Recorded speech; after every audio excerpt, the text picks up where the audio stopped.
All right, Kansas in the ARCA car. I am going to do my normal 16 to 1, minus 12, my 60%, but that is always comfort-based and fluid. The brake bias I would have low, though. We're going to be doing some little brake taps to rotate our car, and then drag our brake as we go throughout the race. And you usually want the low brake bias in that case. You can even go down to 57 if you want to. The low end car adjustments, turning down minus 3. So this is going to be a second lap, hot lap, right by the wall. Technically, you can full throttle it. I think it's a little bit faster if you actually don't full throttle it. So we'll see about that.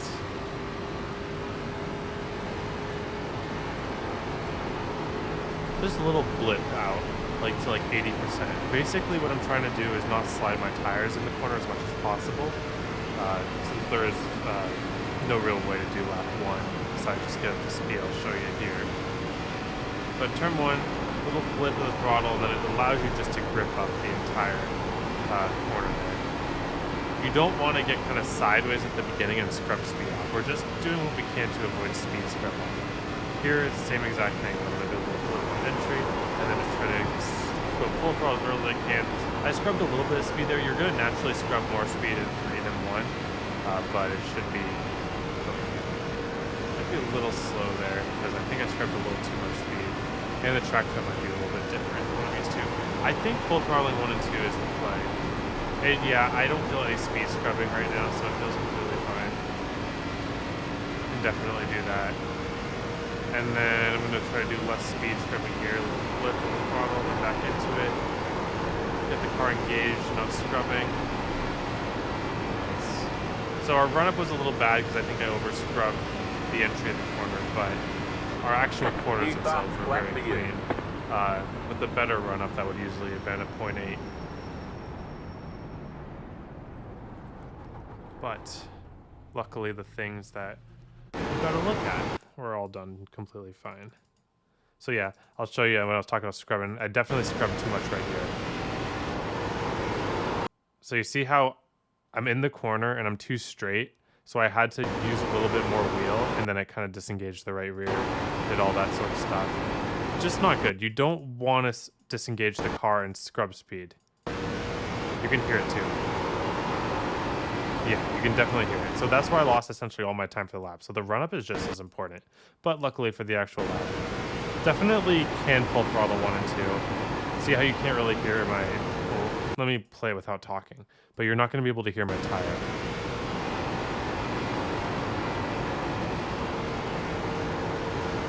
Notice how different that tire sound was from when I scrubbed speed too much in the last corner.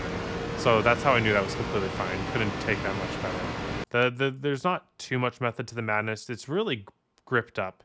You just got to make sure to start turning around. Well, I'll give you a point for the qual lap and the qual lap only. This little black sign right here is if you start turning there, you should be good. Now that point is going to change as the run goes on because you're going to be adding brake, your tires are going to fall off. But for the qual lap, you can turn at this black sign. There. Rare DJ Yej giving you an actual point to drive off of. I don't like doing that. I think it promotes bad habits. Same thing here. You want to get the car turned before the banking transitions. It's going to be a little bit steeper into 3. So it kind of helps you rotate the car more, but sometimes it helps you rotate too much, and that's when you scrub.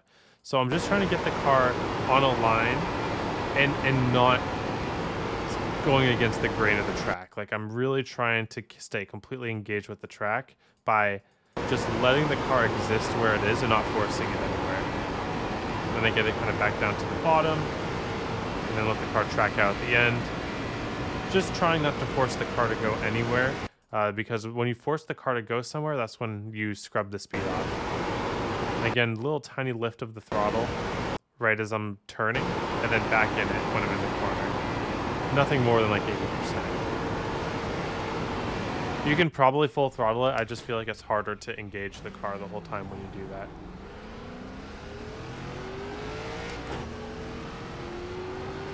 So for long run, I could be proven wrong once again. But I am fairly certain this is going to be a high line the entire race type situation. because I did a full mock race run in one of my lessons, and I ran top the whole time and wore my tires completely evenly. So either you can super save on the bottom and just drive past everyone late, which isn't out of the question, but if I'm able to wear my right front and my right rear evenly by running the top of the whole race, I have a feeling that's what it's going to be. So the first few laps, you can full throttle 1 and 2, but here's the key. If the car feels tight at any point in the corner, you really need to lift. You never want this car to feel tight in the corner. Because two things. One, if the car feels tight in the corner, you can get into the wall. If your car's never tight in the corner, it's very unlikely you're going to hit the wall without some sort of laps in general or something like that. But also, tire wear. You wear a ton more tires running the high line if you run it with a tight condition versus a neutral or slightly loose condition. 3 and 4 is going to be pretty easy to drive loose just because of how the banking kind of sets you into the corner. And then turn 1 and 2, it'll feel really good for about 10 laps. Then after 10 laps, your car's going to start giving up a little bit, the tire, the grip. And then when you do that, it's just an example.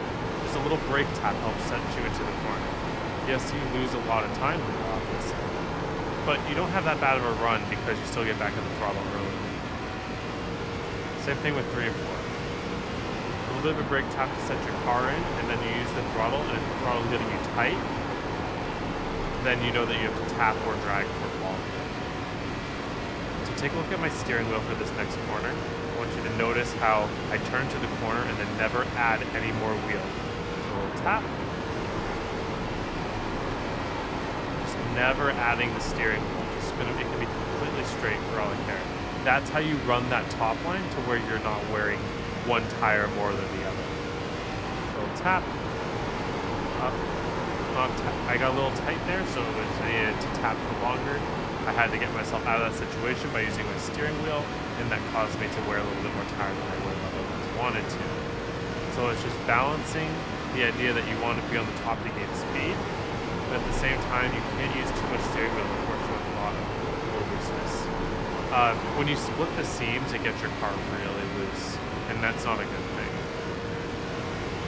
So like if I have one tire down here and one tire up there, but when you're like in between lanes, it's like really hard to keep up. I'm not gonna check my tires because I know they're gonna be like 98, 98 or something like that. I mean, okay, we can check it, but this isn't long enough in the run to really prove it. But just take my word from the work I did earlier, 98, 98. I'm a smart guy. I'm pretty sure you can run the top the whole time, and you just got to make sure that you're not adding wheel in the center of the corner to keep your car on its line. You got to set up your entry so that your car wants to be where it's at and is not sliding up.